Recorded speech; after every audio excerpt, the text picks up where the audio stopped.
Over the span of 2.5 centuries, three massive, empire-defining battles were fought in exactly the same place, a flat plain in Haryana, India, known as Panipat. Centuries later, the German army pushed deep into Russia during World War II, only to suffer a complete and devastating collapse. Military historians often analyze these events through troop movements and supply lines, but the outcomes were actually dictated by something far older than any general: the physical landscape. When German forces crossed into Russia, they entered a landmass so vast that Soviet troops could retreat indefinitely, stretching supply lines to the breaking point. When temperatures plunged, the environment became a weapon that an army built for a different climate could not survive. Studying history without accounting for the terrain provides an incomplete record. It treats human decisions as if they exist in a vacuum, isolated from the physical constraints that made those choices necessary. In early education, geography is often introduced as a subset of social studies, a series of map locations and capitals to be memorized.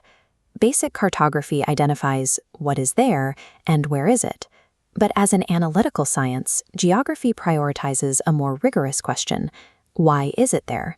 When you investigate why a desert formed on one side of a mountain while a rainforest thrives on the other, the subject shifts from a list of static facts to an active scientific inquiry.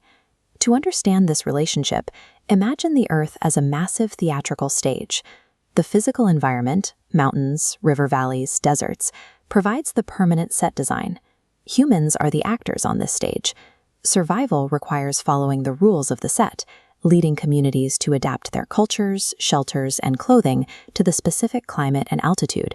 Human agency, however, actively modifies the set. We use engineering and technology to carve roads through mountains and pour millions of tons of concrete into canyons to dam up river systems.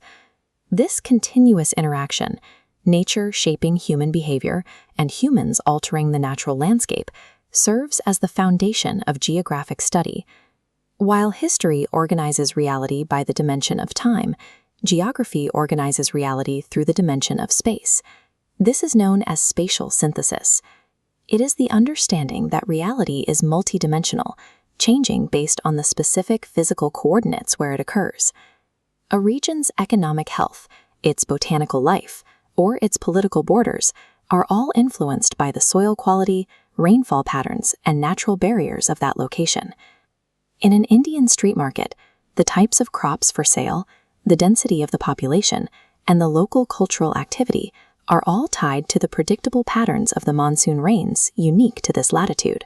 Botany, economics, and political science gather distinct datasets, but all of these disciplines intersect at the hub of spatial synthesis. Geography is the framework that anchors every other scientific and social discipline to the physical world. How can scientists possibly analyze a system as massive and diverse as an entire planet? They employ two primary methodologies. The first is the systematic approach, where researchers isolate a single phenomenon, like global temperature bands, and track its behavior across the entire globe. The second is the regional approach. Instead of tracking one variable globally, researchers zoom in on a specific territory to see how variables like climate, terrain, and population interact within that single boundary.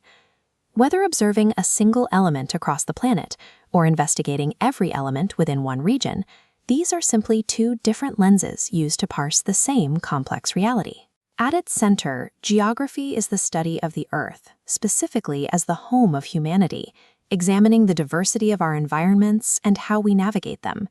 It requires a sense of wonder at the planet's scale and the scientific rigor to identify the physical causes behind the world we see. The next time you look at a historical event, a city, or even a single tree, move beyond what it is and where it stands. Think like a geographer and ask yourself why it exists in that exact location.